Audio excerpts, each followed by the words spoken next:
Bismillahirrahmanirrahim. Assalamualaikum warahmatullahi wabarakatuh. Perkenalkan, nama saya Intawana Robiatul Hasanah, NIM 210210111 dari Prodi Pendidikan Guru Madrasah Ibtidaiyah Universitas UIN Raden Fatah Palembang. Di sini saya akan membuat video pembelajaran dengan menggunakan pendekatan CTL atau Contextual Teaching Learning.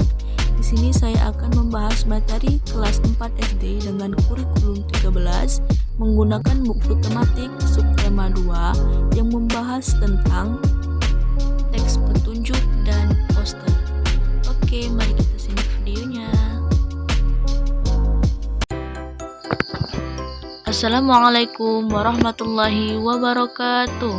Halo teman-teman, apa kabar semuanya? Masya Allah, luar biasa ya, sehat semua. Tetap semangat pagi ya teman-teman. Perkenalkan, nama kakak Intawana Robiatul Hasanah. Hari ini kita akan mempelajari materi tentang teks petunjuk dan juga poster. Ayo, siapa yang di kelas ini sudah pernah melihat teks petunjuk ataupun poster? Wah, hebat ya. Coba yang sudah pernah melihat teks petunjuk ataupun poster, maju ke depan dan simpulkan apa yang kalian amati dari teks petunjuk dan poster tersebut. Assalamualaikum warahmatullahi wabarakatuh. Baiklah, nama saya Aziza Syajarah Tudur. Di sini saya akan menjelaskan tentang pengertian teks petunjuk. Teks petunjuk adalah suatu teks yang menjelaskan atau arahan tentang penggunaan dan membuat sesuatu dan mengandung kata perintah. Terima kasih. Wah, bagus sekali. Hebat ya Aziza. Sekarang siapa lagi yang mau menyimpulkan apa itu poster?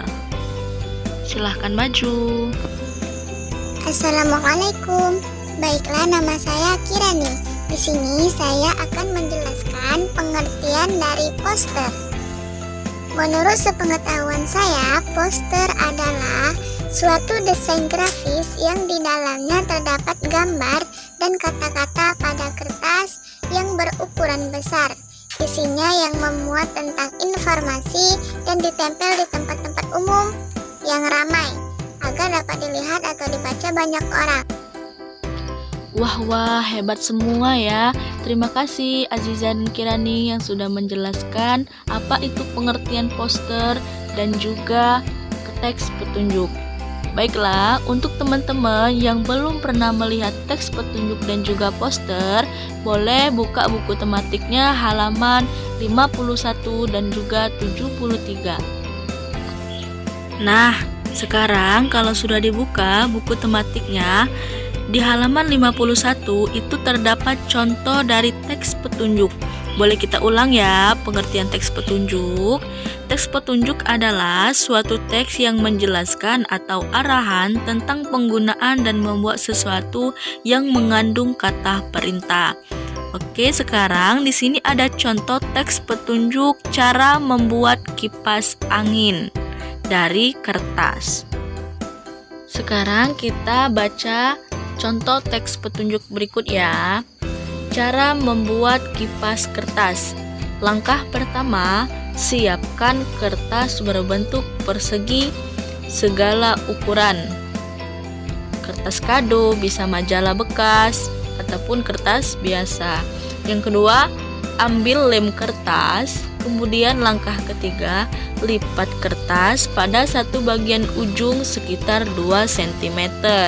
Setelah itu, balikkan kertas dan lipat lagi ke arah yang berbeda, berlawanan arah berarti ya. Lakukan hal yang sama sampai seluruh bagian kertas terlipat. Langkah kelima, lipat lagi lipatan kertas menjadi 2 bagian yang sama besar. Kemudian, lem di sisi kertas yang paling berhadapan. Yang ketujuh, kipas siap dipakai. Nah, di dalam teks petunjuk itu ada 4 jenis. Yang pertama, teks petunjuk penggunaan obat. teks petunjuk penggunaan obat ini biasanya terdapat di bagian kotak obat yang berisi tentang cara penggunaan dan pemakaian obat tersebut. Kemudian yang kedua, teks petunjuk penggunaan sesuatu. Di sini bisa seperti cara menggunakan kipas angin, cara menggunakan televisi, dan sebagainya. Kemudian yang ketiga, teks petunjuk melakukan sesuatu. Contohnya seperti cara memasak mie dan sebagainya. Kemudian yang keempat itu teks petunjuk dena. Oke, teks petunjuk dena ini tentang petunjuk untuk mencari lokasi. Contohnya seperti pada undangan dan sebagainya. Oke, kita lanjut ya teman-teman. Sekarang masuk ke struktur teks petunjuk. Yang pertama itu tujuan teks tersebut dibuat. Ini berupa judul atau pengantar singkat seperti contoh teks petunjuk memasak mie. Contohnya berarti cara memasak mie. Kemudian yang kedua itu alat dan bahan. Nah, dalam memasak mie itu alat dan bahannya apa saja? Atau kan misal panci, mie, dan sebagainya. Kemudian yang ketiga itu langkah-langkahnya harus diurutkan secara sistematis. Yang terakhir penutup, ini biasanya berisi kesimpulan dan ucapan selamat bagi pembaca. Kemudian yang terakhir itu langkah-langkah dalam membuat teks petunjuk. Yang pertama itu teks petunjuk harus mengandung kalimat perintah. Seperti pada contoh di buku tematik tadi, cara membuat kertas. Di sana terdapat kata-kata siapilah kertas dan juga ambillah, seperti itu. Biasanya kata perintahnya menggunakan imbuhan lah dan kan. Kemudian yang kedua itu menggunakan bahasa yang singkat, jelas, dan deskriptif sehingga mudah dipahami oleh pembaca. Yang ketiga, tuliskan petunjuk melakukan sesuatu secara urut dan sesuai dengan aturan. Kemudian, tuliskan teks petunjuk secara rinci dan detail. Cantumkan hal-hal yang perlu dihindari, sertakan ilustrasi pendukung agar lebih memahami dan menarik, seperti gambar. Nah, itu sebagai ilustrasi pendukung pada teks petunjuk. Oke, sekarang kita masuk ke materi poster. Seperti yang telah dijelaskan oleh teman kita tadi, poster adalah suatu desain grafis yang di dalamnya terdapat gambar dan kata-kata pada kertas yang berukuran besar. Isinya yang membuat tentang informasi dan ditempel di tempat-tempat umum agar dapat dilihat atau dibaca banyak orang. Poster juga bisa menjadi sarana untuk mempromosikan produk, jasa, kegiatan pendidikan, dan lain sebagainya. Poster ini bertujuan untuk memberikan informasi, mengajak dan menghimbau banyak orang untuk melakukan sesuatu seperti apa yang digambarkan atau dituliskan pada poster tersebut. Selanjutnya itu ciri-ciri poster. Yang pertama, poster merupakan karya seni yang memadukan antara unsur gambar dan kata-kata yang dibuat pada kertas berukuran besar supaya lebih mudah dibaca banyak orang. Kemudian, poster biasanya mengandung unsur-unsur warna yang mencolok supaya dapat menarik perhatian. Kemudian, berisi kalimat-kalimat yang singkat, jelas, dan mudah dimengerti pembaca. Poster biasanya selalu mengandung unsur gambar yang menarik. Yang terakhir itu biasanya poster dapat dipasang yang strategis di tempat yang ramai agar diketahui banyak orang. Kemudian itu ada syarat-syarat poster. Yang pertama, dibuat semenarik mungkin supaya menarik perhatian banyak orang. Kemudian yang kedua itu poster harus ditempelkan atau dipajang di tempat yang ramai. Yang ketiga, alat dan bahan untuk membuat poster harus yang memiliki kualitas yang baik supaya tidak cepat rusak. Kemudian yang keempat, bahasa dan kalimat yang digunakan harus mudah dipahami oleh banyak orang. Yang kelima, kalimat pada poster harus jelas, padat, dan singkat. Kemudian yang keenam, mengkombinasikan antara gambar dan yang menarik dengan tulisan. Nah, di sini ada contoh poster. Silakan buka buku tematiknya halaman 73. Nah, di sini ada poster hemat air. Pada poster kamu bisa menggunakan teks petunjuk untuk menunjukkan langkah-langkah melakukan sesuatu.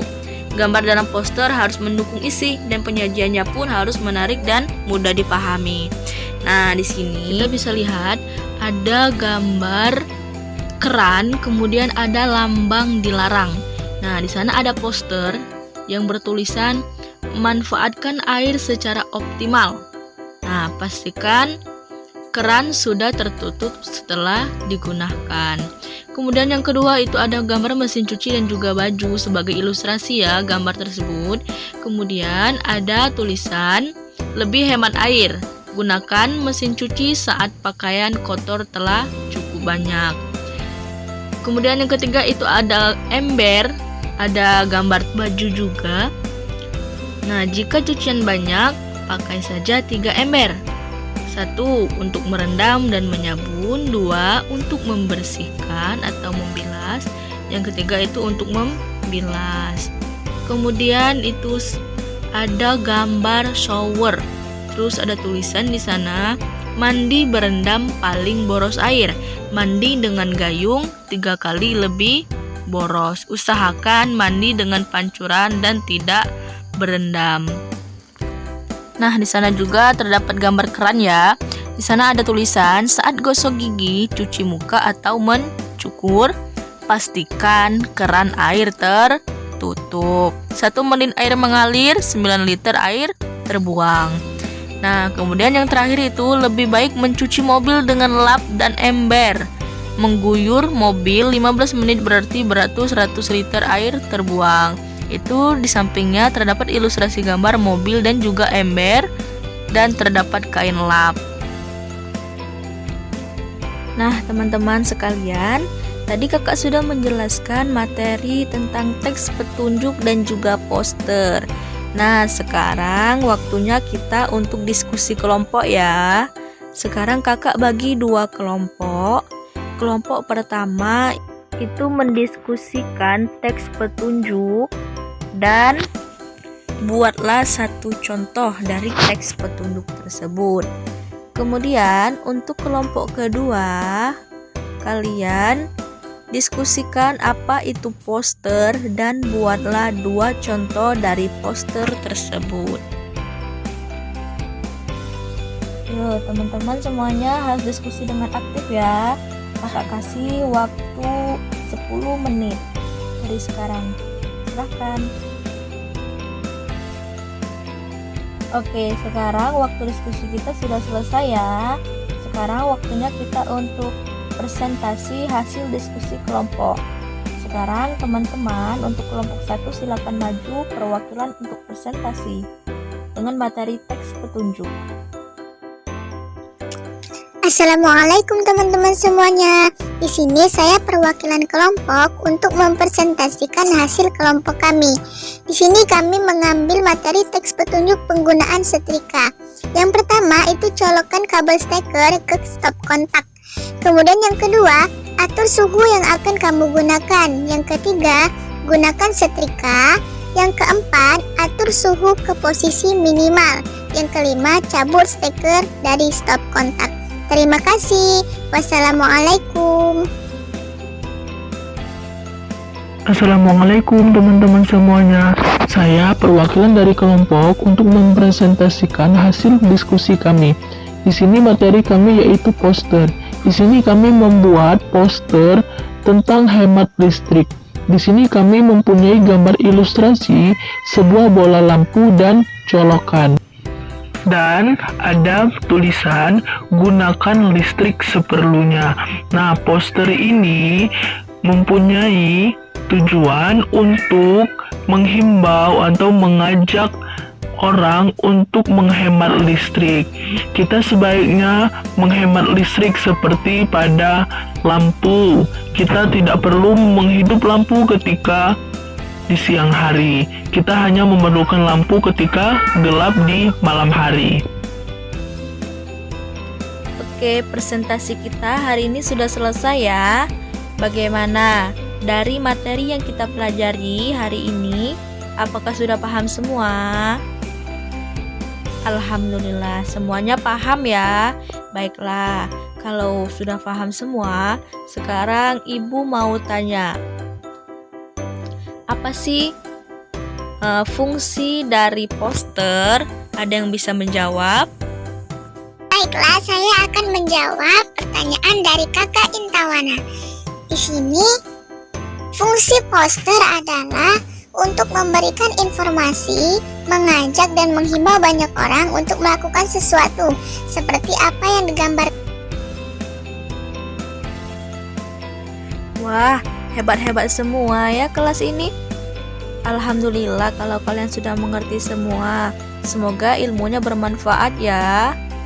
Baiklah, sebagai penutup, marilah kita tutup pembelajaran kita pada hari ini dengan sama-sama membaca lafaz hamdalah. Alhamdulillahirabbil alamin. Sampai jumpa pada pertemuan berikutnya ya. Wassalamualaikum warahmatullahi wabarakatuh.